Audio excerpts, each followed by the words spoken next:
Good evening. All right, you guys hear his mic on? Good evening. Welcome to Central Synagogue. I'm Rabbi Sarah Berman, Director of Jewish Culture and Programming, and it is really an honor to have you all here with us tonight. Tonight we're going to be hearing from, about, and with the Adir Challenge. Now, the founder of the Adir Challenge, Moriel Lotan, came to us early in the year by way of our friend, our board member, Jenny Sharfstein-Kane. We've been talking about this program, this opportunity to combat anti-Semitism in a way that is empowering, a way that is effective, a way that responds to the world around us. We've been talking about this for most of the year, waiting for just the right time to bring this to all of you. And now, as we enter our Hanukkah season, this is our opportunity to create a light in the darkness together. We're surrounded by the literal darkness outside, as well as the darkness of war, of loss, of anti-Semitism.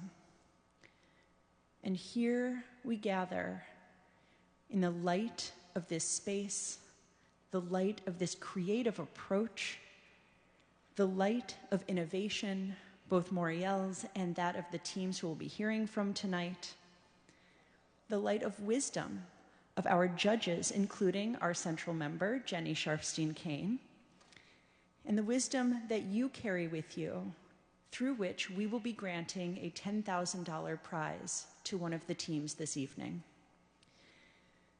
We're basking in the light of empowerment. Empowerment that we don't just have to accept anti-Semitism, that there's something that we can do about it, finally. So tonight, you will hear from Moriel and her colleagues. You will hear from creative teams here and abroad. And at the end of the evening, you will have a chance to vote. So make sure your cell phone is handy when we get to the end of the evening, at which point our staff will help you access our voting website so that your voice can be heard. And we will next hear from Moriel, who we will invite up to our bima after a very short video.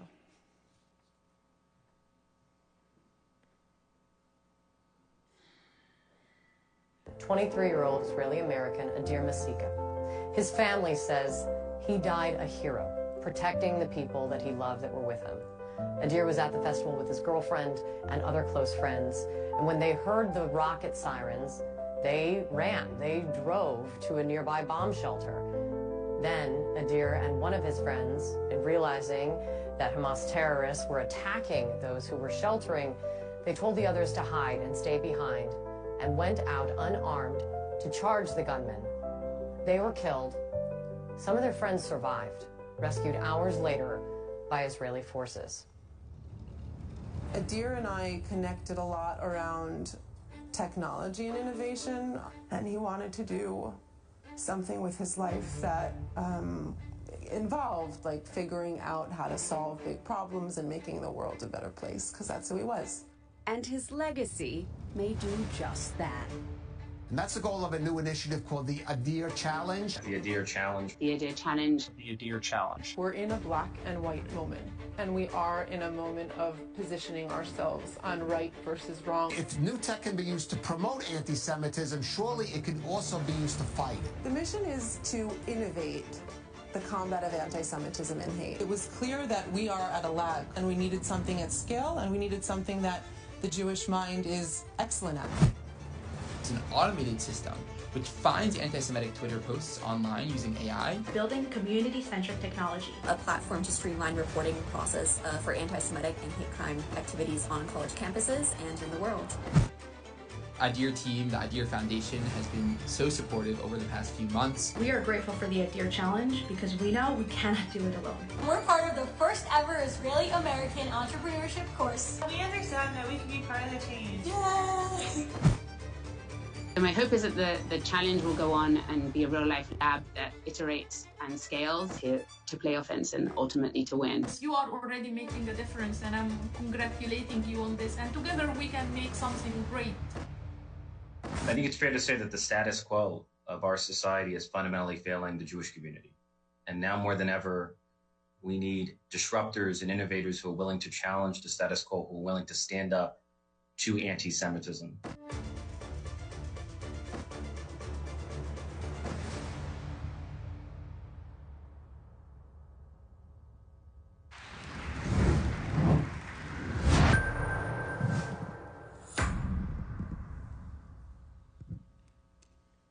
Good evening. For the past 436 days, as we've worked to turn pain into purpose, I've asked myself, what can we do with all this pain? I wish we weren't meeting here tonight.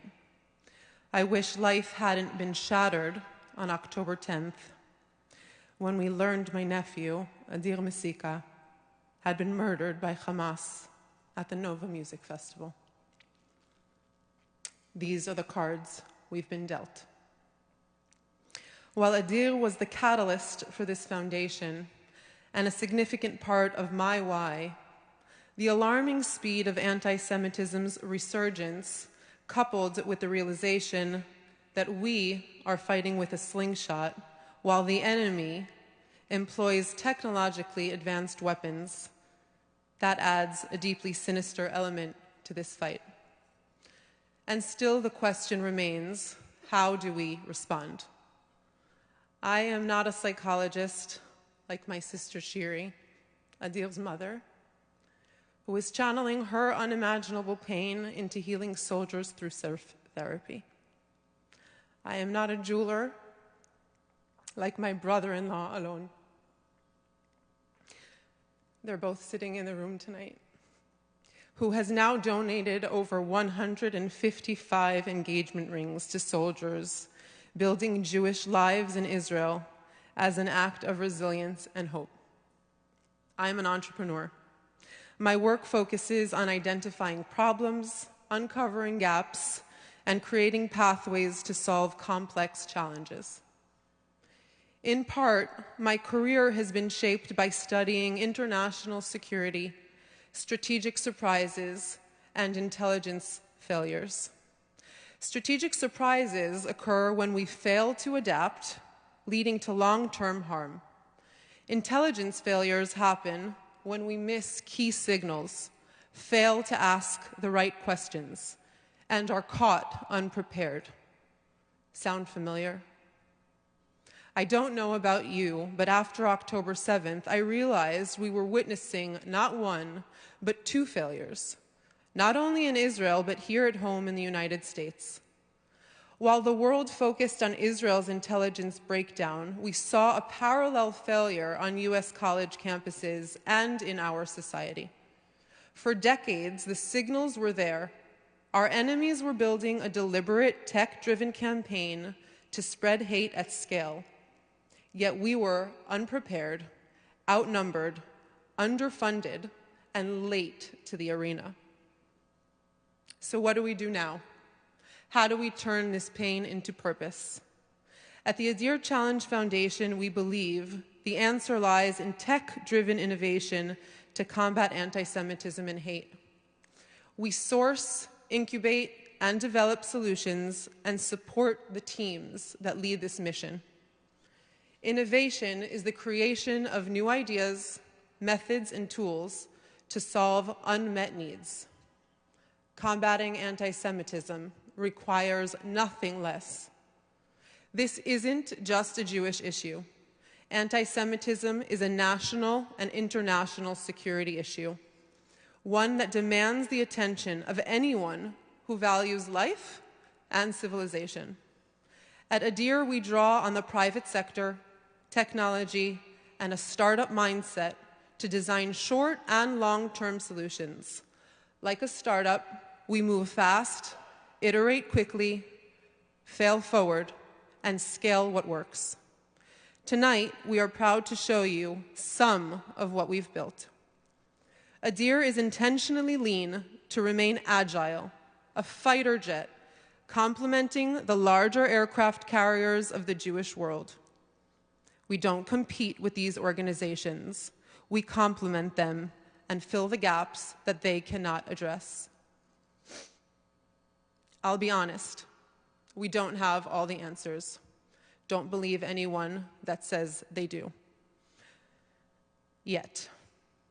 But we believe we've built a vehicle capable of finding them.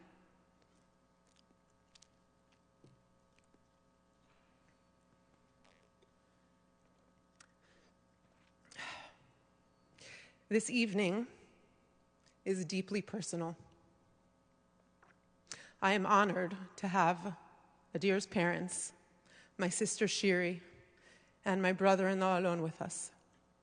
Alongside my parents, Adir's grandparents, my sister, my husband, and close family and friends. Our strength comes from one another, and tonight I feel that this community is expanding. My nephew had a unique connection with each of us. He and I bonded over entrepreneurship. Once, while working on his resume, I asked him, "What's the DNA of who you are now, shaped by your military service?" Not an easy question for a soldier who can't really share a lot about his Secret Service discuss. He paused and said, "You know what, Morielli? People knew that if you gave me a big problem, I would figure out what to do." Just like the meaning of his name. Adir means mighty and strong, just like he is and was, and just like we are required to be. That spirit drives the work at our foundation. Shortly after his burial, my co-founder and former head of prize design at X Prize, Dr. Shai Hershkovitz, helped craft our thesis. We saw that innovation in combating anti-Semitism was sorely lacking, and we set out to change that. Since then, we launched our first Open Innovation Challenge, engaging over 15,000 people and ultimately inspiring 420 innovators from 25 countries around the world to submit ideas and propose solutions to tackle this epidemic. Excuse me.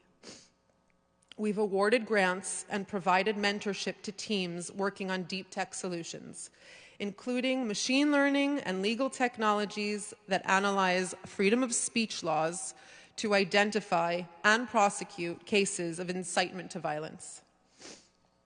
Other teams have developed virtual reality tools, generative AI models, and even psychology and technology solutions. We've issued grants to early-stage innovators and provided hundreds of hours of mentorship to teams in need. We've created clusters of solutions and connected teams globally to reduce redundancy and amplify their impact.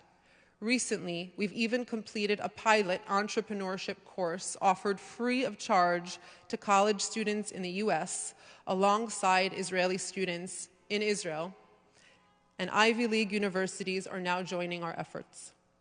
We've also established a lab to support pre-existing projects that need tech expertise and mentorship to progress. This lab leverages Israeli startup expertise to develop solutions that directly address the problems we face on the ground. All of this work is founded on rigorous gap analysis research to inform decision-making and illuminate areas where technology has the chance to move the needle. None of this would have been possible without our early champions, donors, mentors, anyone who opened a door, hosted a parlor meeting, made an introduction, those who believed in our mission and in our team, and I am grateful. Tonight, you'll meet 3 remarkable teams, tackling different aspects of campus life and working rigorously to make sure that students can not only report events seamlessly, but that communities can be mobilized and help them both online and offline. Our first team will appear in person, while the other 2 will be joining us via Zoom. Between the prices of flights at the moment and their extended Miluim reserve service, our Israeli teams had a harder time being here in person, but they are with us nonetheless, and if you look at your watches, it's at crazy hours of the day. But they both said mission first, and that sleep was overrated. These teams exemplify collaboration, innovation, and action. They exemplify the best of humanity, and we are lucky to work alongside them and helping them in any way we can. And tonight, you too will be able to help them as you become the Shark Tank judges. I know all 3 teams will leave tonight with new connections and a larger community. Finally, I want to extend my deepest gratitude to Jenny for introducing us to Rabbi Sarah Berman and to the entire Central Synagogue team for hosting us in this beautiful space. To our guests from Israel, including our team's tech mentor, Tal Schneider, who's right back there, fresh from his Miluim service in Israel, thank you for your dedication. And to my team, who not only put up with me, but gave their time and hearts to this mission, thank you. The measure of a resilient society isn't whether it faces failure. It's how quickly and effectively it recovers. At Adir, we are building strategies rooted in innovation, collaboration, and impact. Because hopelessness is not an action plan. Tonight, I hope you leave inspired, with your hearts a little lighter, your minds a little more curious about what we can achieve when we work together to innovate the combat of anti-Semitism and hate. Thank you.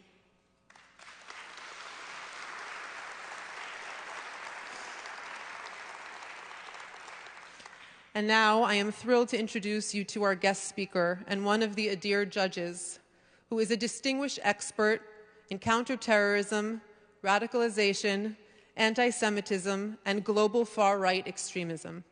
As the head of the anti-Semitism desk at Reichman University's International Institute for Counterterrorism, she's been a visiting professor with leading institutions like Yale University and currently at Brandeis, earning recognition for her groundbreaking research and leadership. It is now my pleasure to introduce you to Dr. Liram Koblenz-Stenzler, who will be sharing her insights about the world of the problem and why technological innovation is so critical to this arena.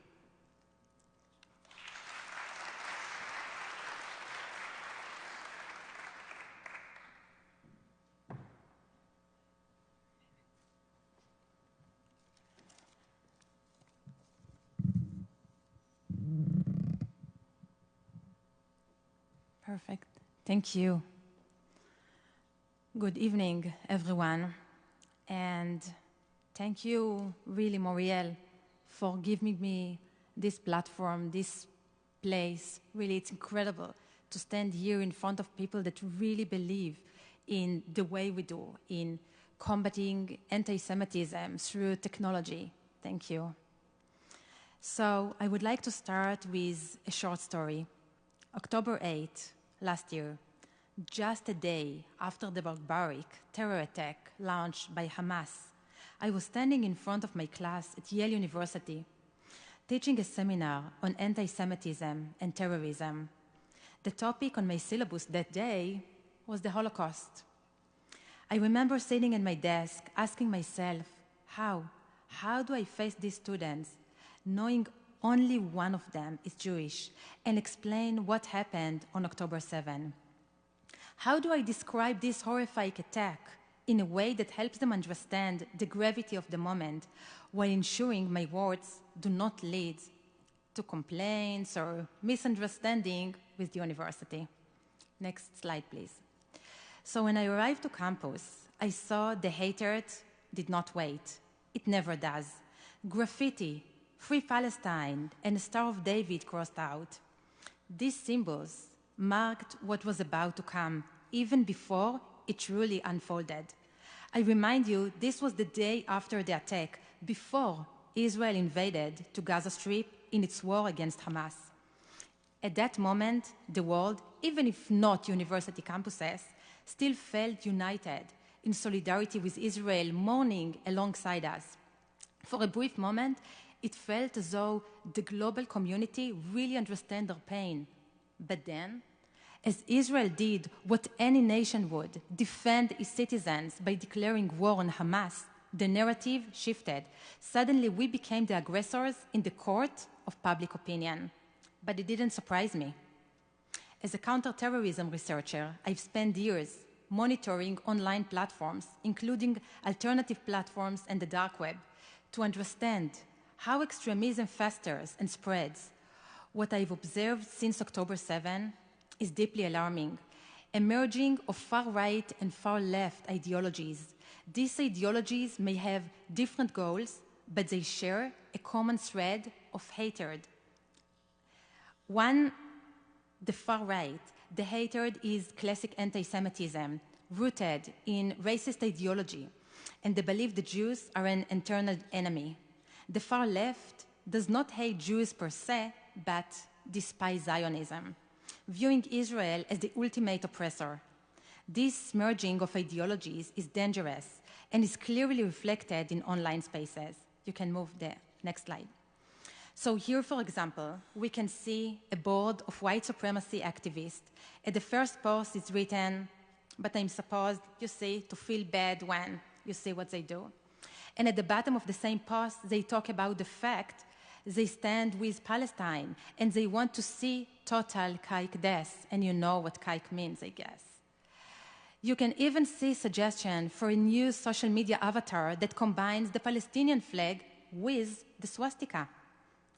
The bottom post says they want to reach the deaths of 1488 Jews. The number 14 is a very central slogan that was coined by a white supremacist, and the number 88 stands for Heil Hitler. Also see the hashtag they distribute there. And I would like now to show you a short video. In just 30 seconds, you can see how the narrative has shifted since October 7th, blending hatred for Jews with hostility through the Jewish state, erasing the distinction between criticism of Israel and outright anti-Semitism. Next slide, please. Yeah.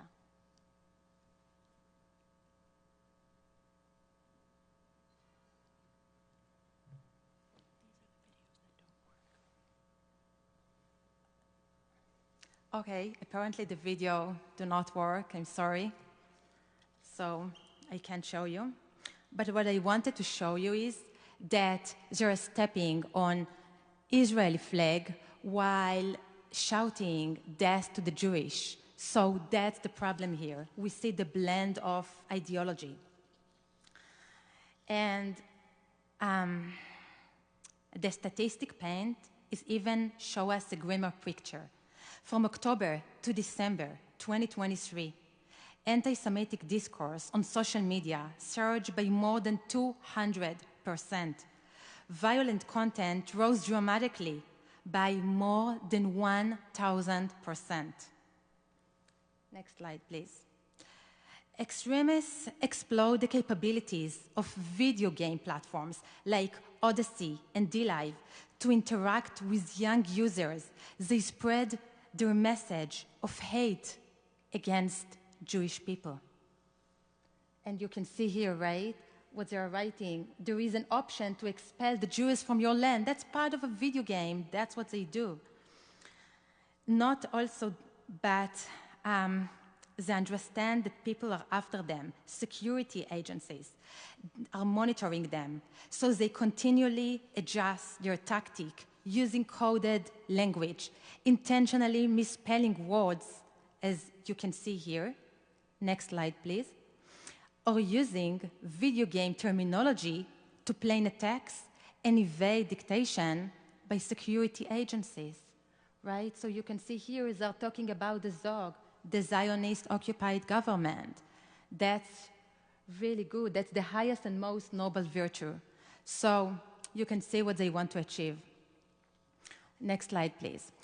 Recognizing the growing importance of AI, they claim it is manipulated by Jews and attempt to bypass this by developing their own AI models within alternative platforms that they created or migrate, since they less regulated. These models are often used to create uncensored posts and memes, which they spread on mainstream platforms such as TikTok, X, even LinkedIn. They are trying to spread propaganda to target the Jewish people or Israel. Next slide, please. For instance, and you can see this slide, they created a meme featuring the Houthis, an Iranian proxy, and they circulated it widely on social media platforms like TikTok and X. So what you can see here is Jackson Hicks' account, and this meme gained over 1 million views only in 2 weeks. And I remind you, they created it in their own social media platforms. Next slide, please. These extremists also reveal personal information about Jewish individuals to incite fear and harassment. Next slide. Some live stream their hate, gathering followers to raid social media profiles with abusive messages. And raids are coordinated to begin at a specific time, typically announced by the individual leading the raid, and they conclude at a certain time. They often involve many participants, primarily followers of the person initiating a raid. I wanted to show you a video with a raid, how it looks like, but since we can't, I will just describe you what's in it. So in the video, you can see an individual targeting a random Jewish teenager, engaging in conversation with the aim of acquiring his Snapchat details to initiate a raid. This individual live streamed the conversation, and he allows his followers to watch and participate in the raid afterwards. The chat displayed in the screen is private, and the targeted individual can see it. So the chat really full of slurs against this innocent boy, and the way this person tried to intimidate him, it's awful. I said to my kids, you'll never use this kind of apps. The challenge we face is significant. Hate is evolving, leveraging technology to spread faster and hit harder. We can't turn back the clock, but we can confront this with innovation and resilience. That's where the Adir Challenge steps in. I had the privilege of serving as a judge for this groundbreaking competition, and I was really inspired by the brilliance it brought. So many participants, some weren't even Jewish. They proposed solutions that spanned a very, very wide spectrum. A communication platform for Jewish students on campuses, a video game designed to educate players about anti-Semitism, AI system capable of identifying individuals in the early stages of radicalization. For me, the Adir Challenge is much more than just a competition. It's a call to action. It's even a global movement. By bringing people together and using the power of cutting-edge technology, it offers a proactive approach to combating anti-Semitism and hate in all its forms. Tonight, we are here to support the Adir Challenge Foundation. I'm really excited to hear the pitch from the teams and learn from their incredible ideas. It's not just about combating hate. It's about building a future where technology and community come together to create lasting change. Together, we can set a new standard for resilience, creativity, and hope, ensuring that next generation grows up in a world where hate has no safe haven. Thank you.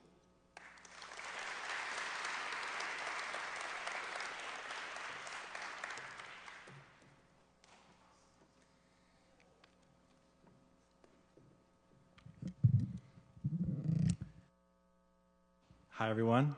Good evening. My name is Eli Kreisberger, and I'm one of the core team members at the Adir Challenge Foundation, and I'm so thankful for the honor of being able to speak in front of this congregation tonight. Thank you, Liram, for the incredible insights and the work that you do. I am now excited to present to you the moment you have been waiting for, our pitching session where you get to be the sharks. We will have 3 teams present. Each team has 8 minutes, and then our panel of experts will lead a 5-minute Q&A session for each team. Our panel of experts for tonight is composed of Dr. Liram Kolben-Stenzler, whom you just had the pleasure of meeting, Jenny Sharstein-Kane, Moriel Lotan, Ayelet Richter, and Josh Cohen, whom you can find out more about on our website. Thank you for being with us tonight, and if I could please ask all the judges to come take a seat on the stage.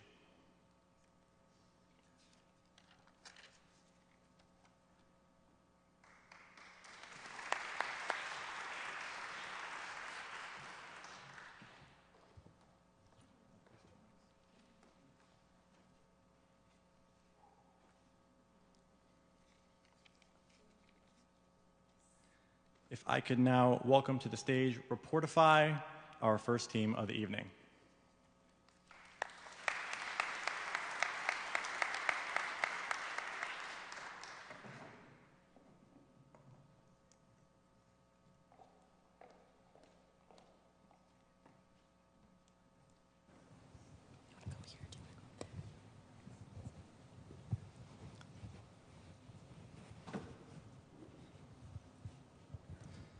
Report once, everywhere with Reportify. Next slide, please. So before I share our secret sauce, let's meet the faces behind Reportify. My name's Danielle Sopkin. I'm a recent UC Berkeley graduate and co-founder of Reportify. I graduated Berkeley in 3 years and at the age of 20. I now work at JP Morgan Chase as a global finance and business management analyst. But during my time on campus, which wasn't also pleasant, I was a leader at the forefront of innovation and advocacy. I appeared frequently on national news, wrote extensively about campus Jewish social life, and became a trusted voice as a columnist at the Times of Israel. I gained global audiences speaking directly with the President of Israel, President Herzog, and President Pavel of the Czech Republic. But I didn't build Reportify alone, so let me introduce my wonderful co-founder, Chana. My name is Hannah Levin. I'm a senior studying at Stanford University, computer science, pursuing my master's degree with a specialty in AI. As president of the Stanford Israel Association, I'm at the forefront for fighting anti-Semitism at Stanford. For the last few months, I've been working on getting over 80 non-Jewish students to the NOVA exhibition in LA. And we've raised $60,000 for these trips and hoping to do more.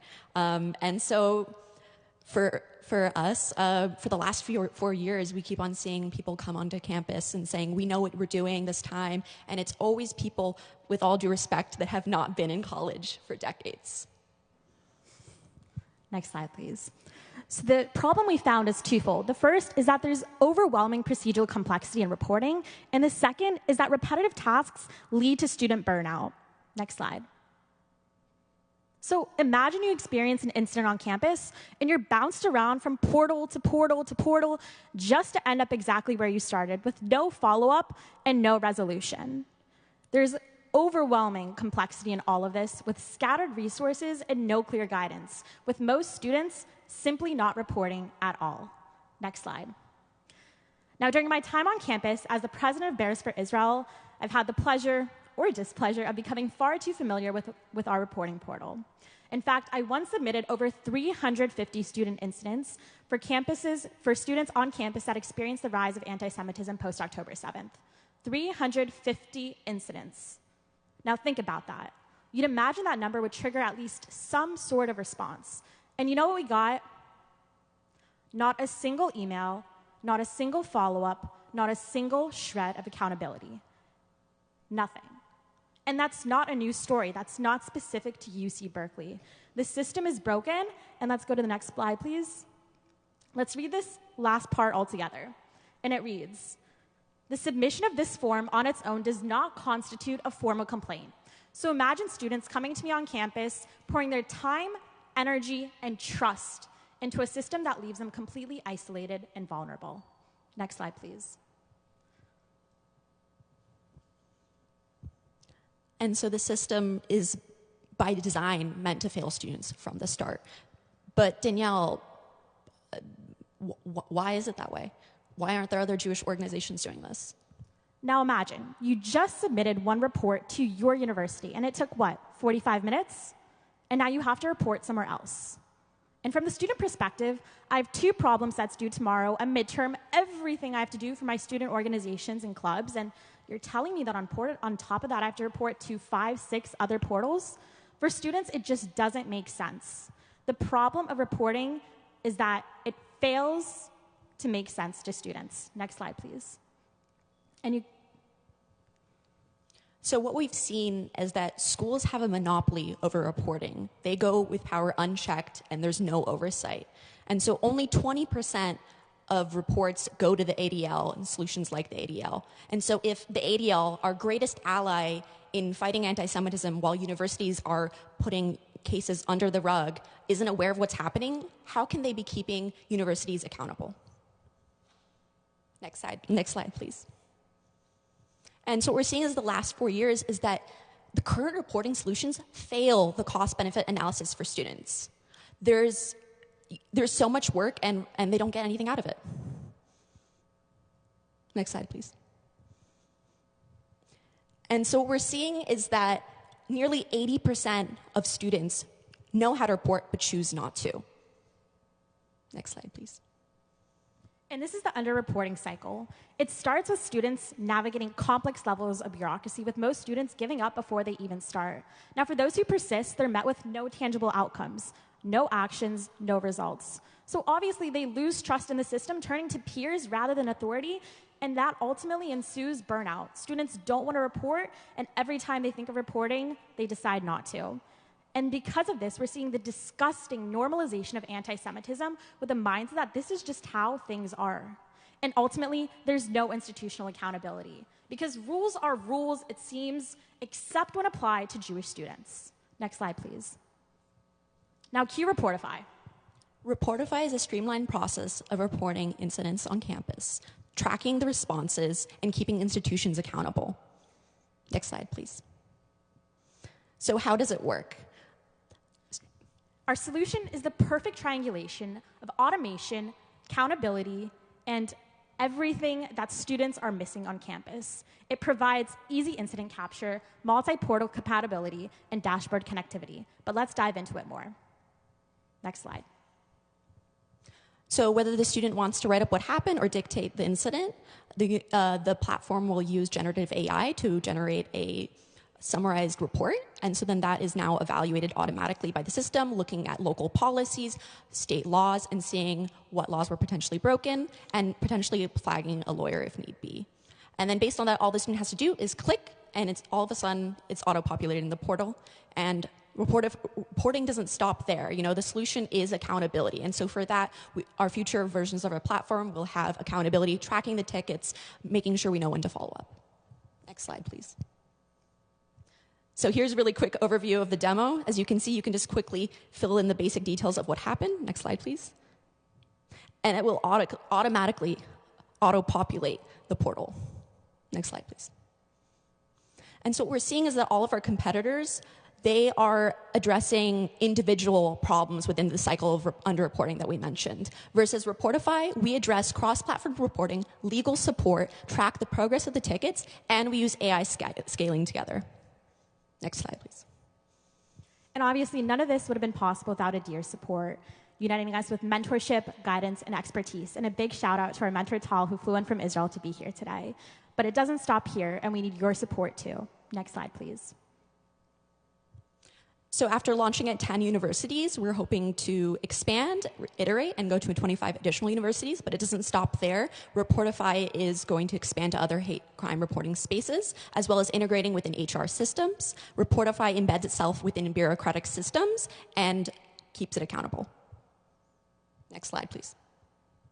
But our ultimate goal is to keep Reportify's key features free for students. And in order to do so, we'll have a sustained and scaled model and ultimately moving into new spaces and environments over time. Next slide, please.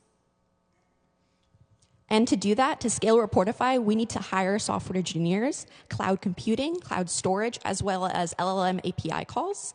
And additionally, the information collected is quite sensitive, so we want the best of privacy and legal experts on the team. Perfect. Thank you so much.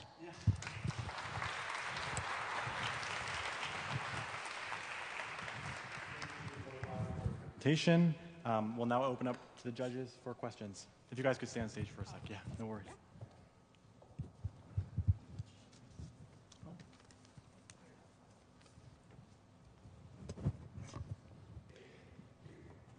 Can your solution identify and highlight potentially dangerous areas similar to platforms like crimemapping.com to help Jewish individuals stay informed and avoid locations with higher risks of anti-Semitic activity?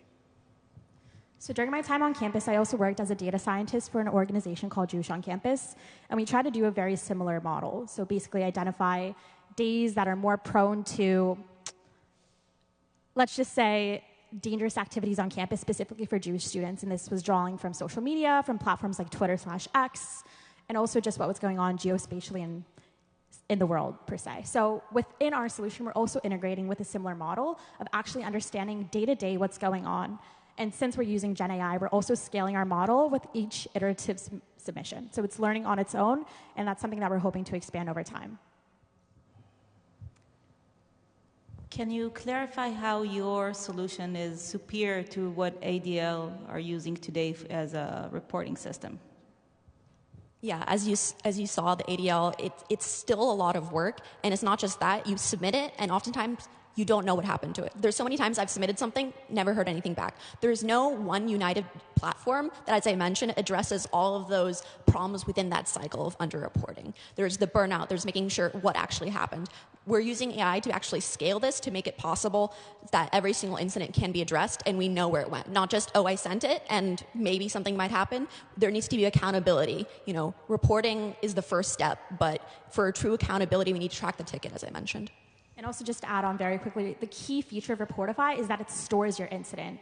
And through data and surveys that we've done, we've seen that with every incremental incident or with every report that you submit, you're actually losing data over time, because who has the memory to retain something that happened to you that's traumatic? You don't want to keep going through those memories. So Reportify, you initially submit your incident and it stores it. So you can cross-populate through many platforms. So although ADL is a great way to submit, it doesn't actually tackle the burnout, the exhaustion, the over-reporting.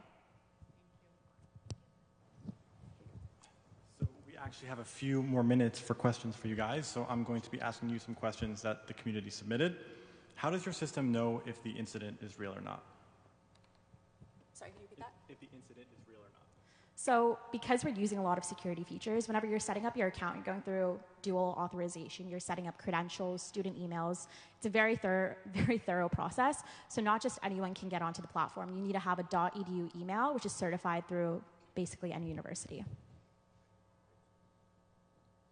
And what are the ways that you'll be able to get this message to the students and disseminate your product? Yeah, so Danny and I are actually part of many group chats of the top leaders testifying in Congress, and we have an army full of students ready to use the tool. I think it's a very common trend in all our group chats is like people send it on the WhatsApp.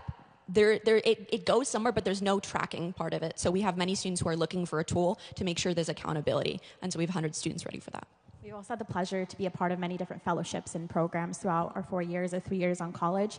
So we have a very thorough and robust network of students on campus, and they're leaders that they left on campus now to follow in their footsteps and help us with getting this across different campuses. Thank you. Thank you, everyone. Thank you, Reportify, for the presentation and for answering the questions.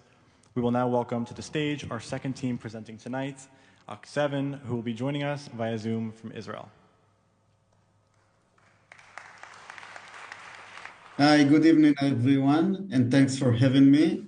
And I apologize that I can't be with you there. My name is Omer Dagan. I served 30 years in the IDF. My last role as a brigadier general was the head of large technology unit, almost 5,000 soldiers, and stepped down a few months before OC7, and then decided after October 7th that my next mission in life will be to fight hate and combat anti-Semitism, and I'm here to present OC7 Community Operating System.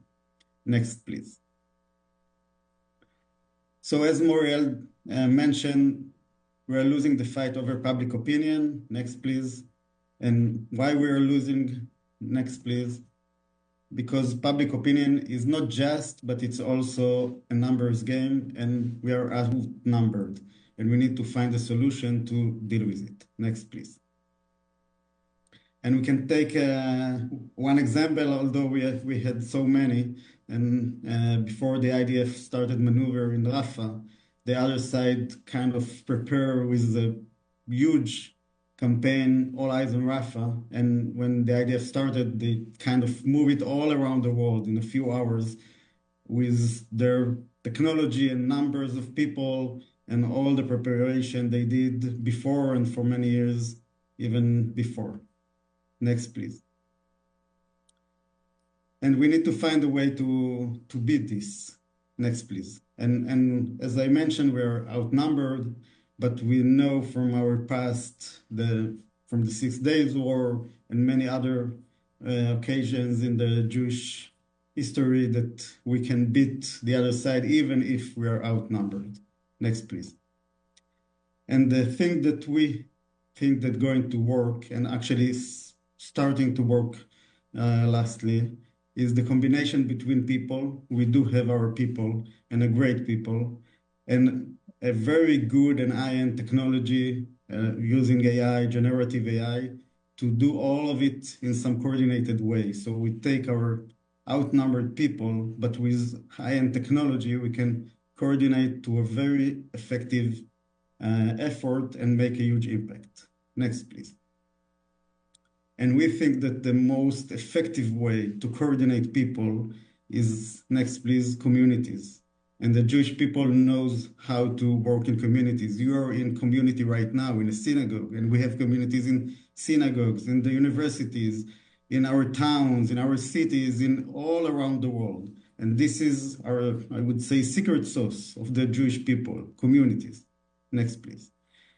So we are introducing the OCT7 community operating system. Next, please.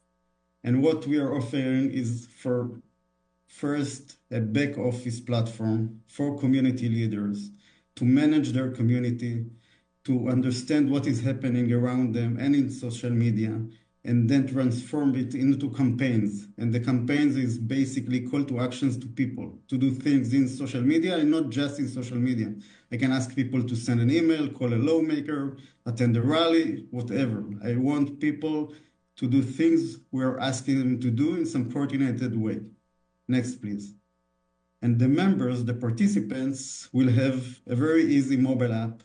In one place, they will see all the things we're asking them to do or to participate in. In a very easy way, they will be able to do all of those. And they will have the sense of a community. I can see what others are doing. I have a community leader inform me what is happening. I can understand what we are going to achieve together right now. I'm kind of working together in my community. I'm not alone in front of this huge movement from the other side. I'm not kind of in a huge email list that I can find myself in. I'm a part of a community. We're working together. We're doing something good together. And this is our way to bring people to work for long term. Next, please. And what we will achieve by that is, first of all, we will be able to use a big impact in social media together. Second, we will be able to counterattack all the propaganda from the other side. We will have our communities ready to mobilize. So once we need them to do something and not just the things I just mentioned, we will be able to do so with them. And we are working very hard with playbook training and many other mechanisms to find the leaderships in our communities. This is actually our way to scale, to find people they want to do more, and they can open a new communities, be the next community leaders. We are helping them with the training, and in the first period they are doing it, and they are opening more and more communities, and we are doing more and more by that. Next, please. And this is for everyone, for small communities, for large communities, for grassroots, for influencers that mobilize community, for the big organization. This is for everyone. We want to bring all the Jewish people, all our supporters, to use the same platform, and then we will be able to do huge things together and make a big impact. Next, please. And we're already making an impact. I think we moved too fast, but we're already making an impact. We have 35,000 people using our technology in 70 countries, more than 200 communities in 20 languages, and we're already doing it. This is our team. I spoke about myself. I will just say a word about Alan. Alan Feld is our head of the board, is leading one of the biggest venture capitals in Israel, and he's very involved in our initiatives, in others, and he's helping us a lot. Next, please. And we need to scale it in order to make even bigger impact. And we need funding, and we need more and more communities to onboard the platform, and we need to spread the word. Next, please. And a very, very, very warm word to Adir. I think since we are working with you guys, we got very good directions, and you are helping us and building ecosystem and connecting us to communities and helping us with funding. So this is another opportunity to say huge thanks. Next, please. And Einstein said it much better than I do. I think we need to find a way to bring many, many people to do what we need them to do right now. And this is our way to do so. Thank you.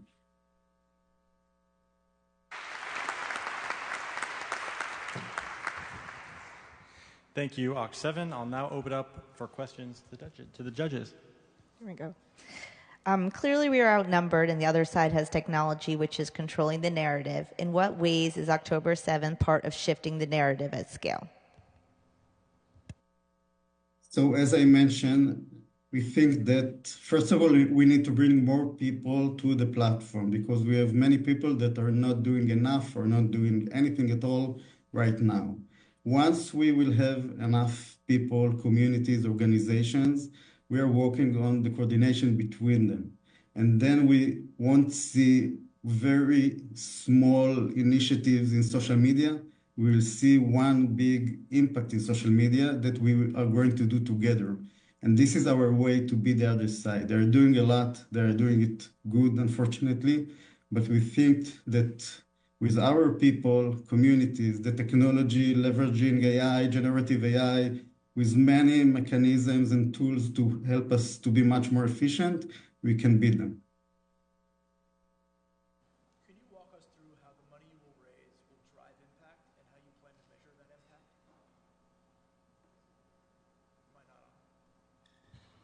Is that better? Can you walk us through how the money you will raise will drive impact and how you plan to measure that impact?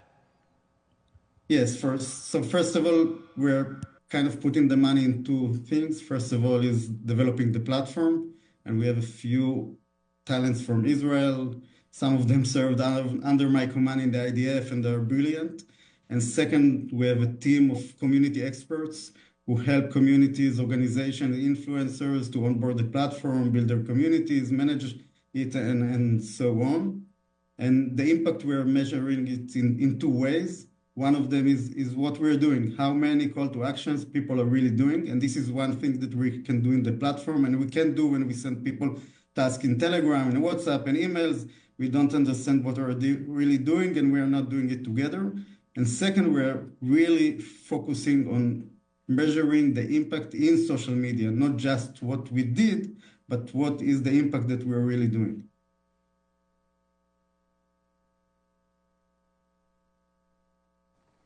Thank you, Oct 7, for your pitch.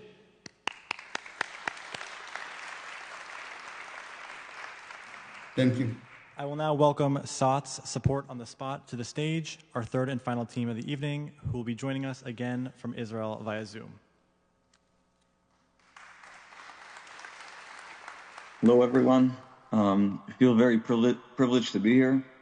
My name is Jonathan Weinberg. I couldn't make it physically because for the past 2 months I'm in the Gaza Strip in combat mission, tracing terror and protecting the kibbutzim.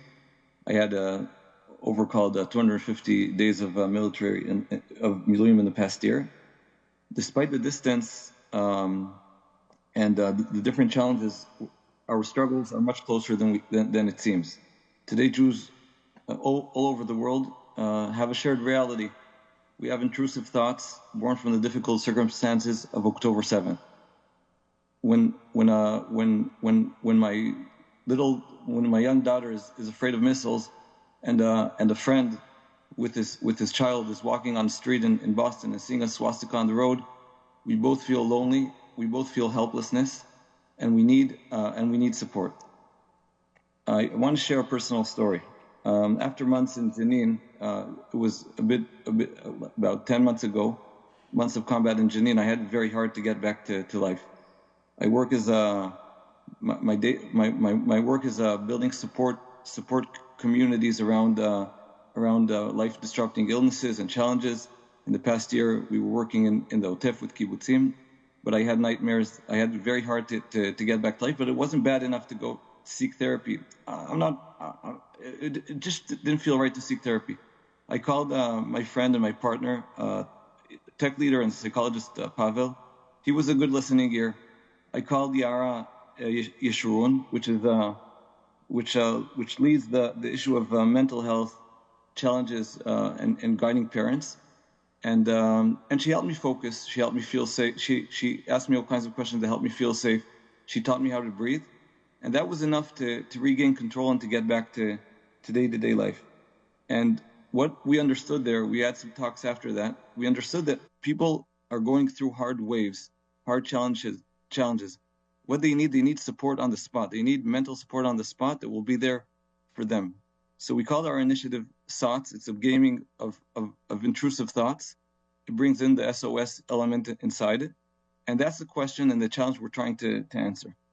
A few weeks later, I had to talk to Moriel. Moriel is a leading expert in startups and innovation, and she told me about the Adir challenge and said, what you're describing in the mental level. Please skip to the next two slides. I was focused in what you're describing is very close to what students are feeling here.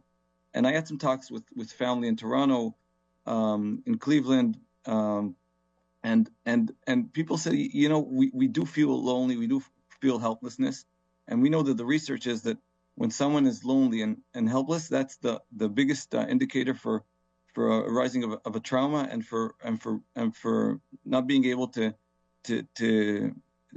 get back to work and to life. Now, please, next slide, please. When we're trying to think of it in terms of universities, but not only universities, also Jewish communities, maybe Jewish communities that aren't in a bit further away, we're not trying to focus on changing the way institutes work. We're not trying to shorter the line to therapy. What we're trying to do is to create a support on the spot for the Jewish student or the Jewish or for the Jew that his identity is maybe a bit more uncertain, and he needs help right there and right then. Next slide, please. What did we do?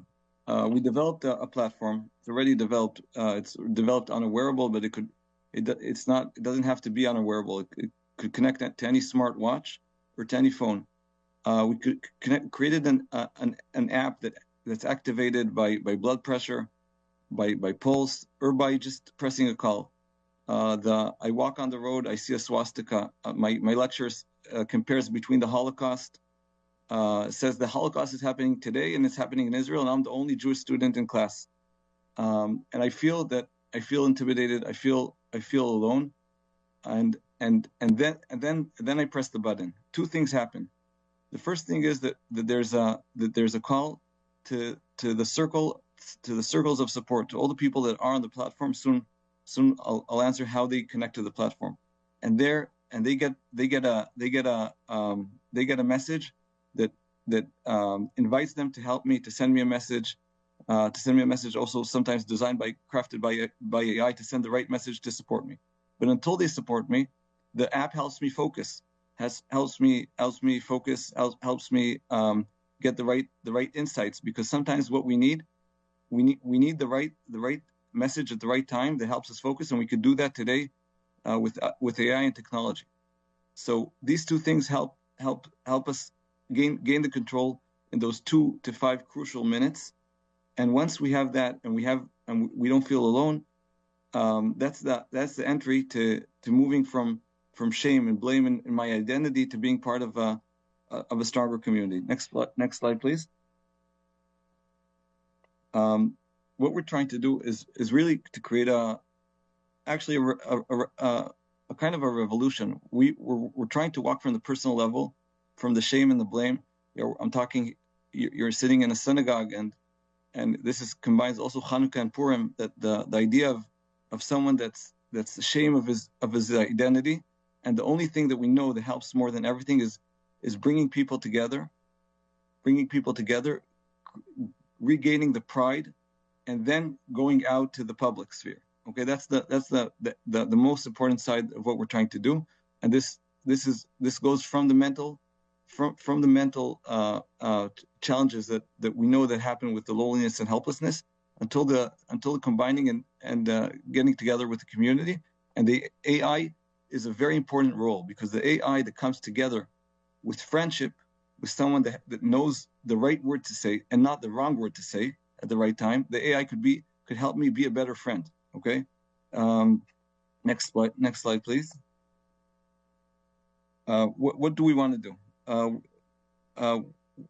Our impact plan is to integrate with 2 hubs, 2 communities, 1 community and 1 campus that do feel that they need to reconnect their community, give tools to the wide circles of the Jewish community that are in their geographic area, and launch in a very meaningful way that gives this tool to all students. Okay, once we do that, we'll be able to disseminate to wider communities and give this tool to communities abroad that need to rebuild the pride of the pride and the support for Jewish individuals and communities. Next slide, please. Of course, the Adir, none of this wouldn't have happened without the insight of understanding that what we have is probably very relevant for challenges of anti-Semitism and the feelings the Jews have. Next slide, please. And we're seeking, we are aiming for impact roadshow, for impact campaign. What we want to do is to connect with 2 communities and refacilitate the messaging and make it and design it together with students on campus, with the communities, making the right messages, and making this a tool to combine and support people in hard times on one hand, and on the other hand, building the community to be much stronger and a much safer place for Jews. Thank you so much.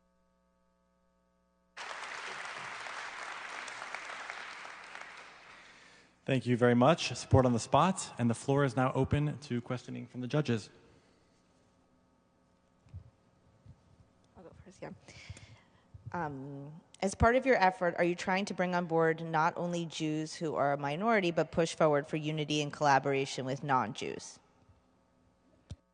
So, the thing is that the first protocol of support it works in a specific area. Okay, if I would intersectionality might not always work in these kind of fields, so we have to create a safe space. So we want to work. If we're going to work on campus, for example, we're going to partner with grassroots organizations or organizations as Hillel that will bring us the first circle of supporters. From then on, it could grow wider and wider. But this tool could work for various needs. But the safe spot of the community, that's something that does have a center to it. So we do believe that non-Jews could be on the platform as supporters. But our first aim here does have to do with the hatred against Jews and anti-Semitism. Did you formulate any type of go-to-market strategy for SOTS? Yeah, we actually have today 5 different partnerships working in Israel and abroad. Most of them are in mental fields, things that have to do with addictives, things that have to do with trauma. Mindfulness. Our main model of work and impact is B2B2C when we engage with the organizations or with organizations or communities. They want to create their own protocol of support by connecting between the community and the individual.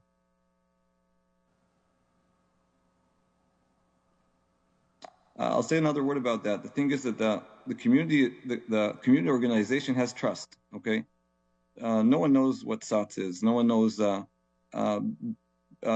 Bringing a new idea, a new technology to the edge is very hard. But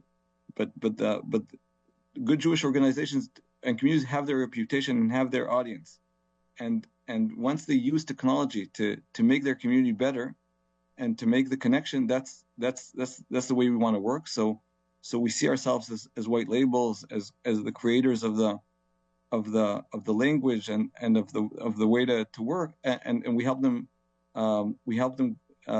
connect, but we're not the boots on the ground. We don't. The community members know the community better than anyone else, and we're very, very flexible in creating the protocol of support and adjusting it to the specific need. Thank you, SOTS, for your presentation. Okay. Well done to all the teams in person and in Israel. We will now begin the voting process. I will now invite Rabbi Berman to walk you through the voting process. If the judges could now join Moriel off stage.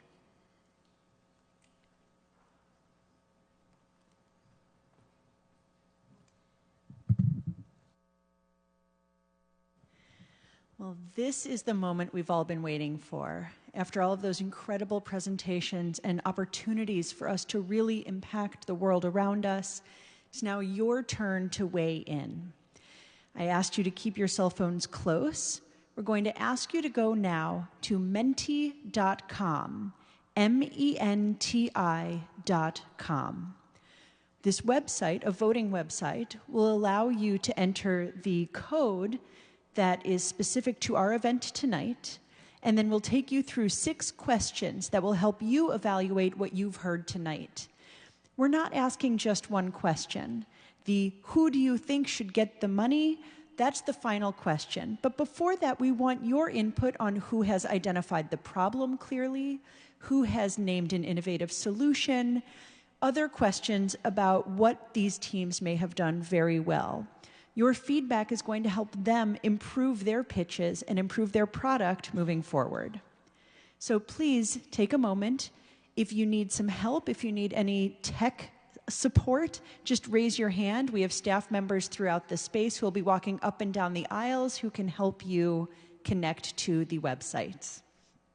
We do want you to answer all 6 of our questions, and we will take a few moments for your voting now. I know we have one more slide here. So we will get you all connected to these sites, but just to reintroduce, just to remind you of what each of our teams taught us tonight. You have 3 teams that you are considering. The first, Reportify, who joined us here in the room, thank you so much, are talking about automating and centralizing the process of reporting anti-Semitic incidents on campus, empowering students to hold their institutions accountable for their safety. We also heard on Zoom from Oct 7 Community OS, who streamlines community building and fighting anti-Semitic propaganda through unified action. And then our third group, SOTS, Support on the Spot, again, who joined us through Zoom. They combine AI-driven personalization and community action to provide immediate emotional and practical support to individuals in distress. So now that we have revisited the 3 teams and the 3 projects, I'm going to ask us to go to the previous slide where we can re-access the website and the code. We'll take a few minutes for our voting. And remember, if you need tech support, just wave your hand and one of us will come over.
in just a couple of minutes. Our judges are going to rejoin us out here.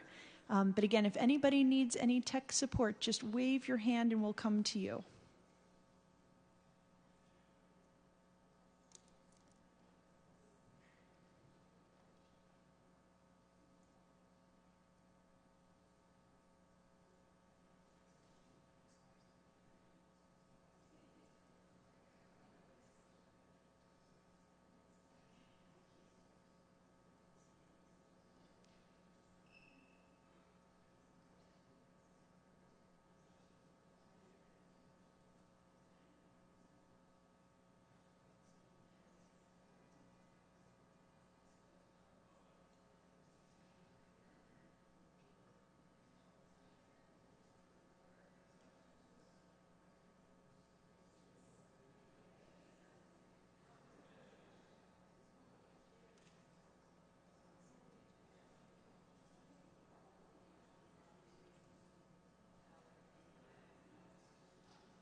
First of all, thank you, Moriel, for bringing this to the Central community. We're really honored that you did and that you're with us tonight.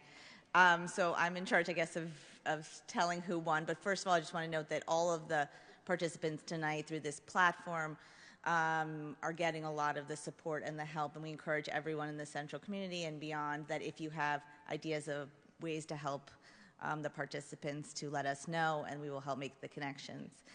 But the winner of $10,000 for tonight, based on the tally of the votes that we have viewed, is Reportify. So congratulations.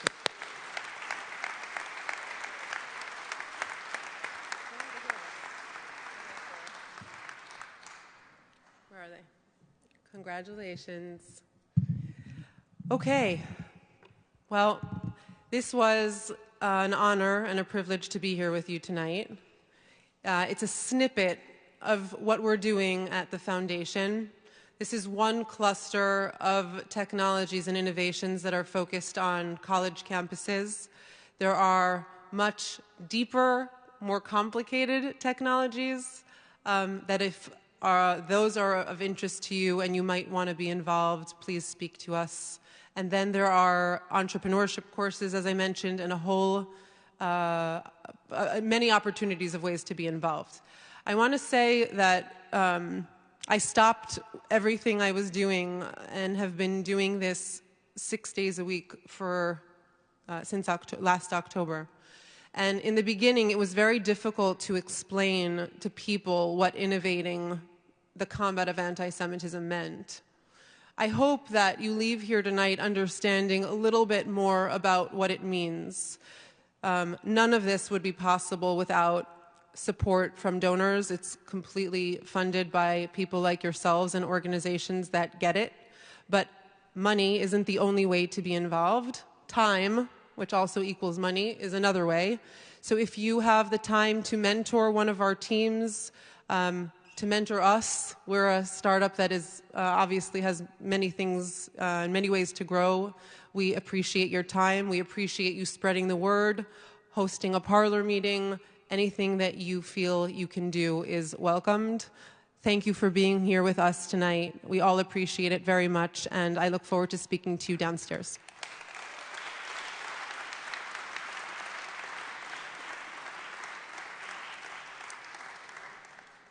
Where does everyone go? I think, yeah, okay. You'll tell us where everyone goes. Thank you.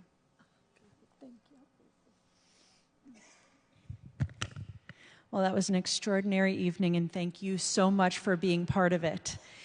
We are not done yet. There is time for refreshments and conversation. Please join us downstairs in our pavilion space for a short reception. You can reach the pavilion through the doors at the back of the sanctuary, taking the stairs down, or the elevator through the door to the back right.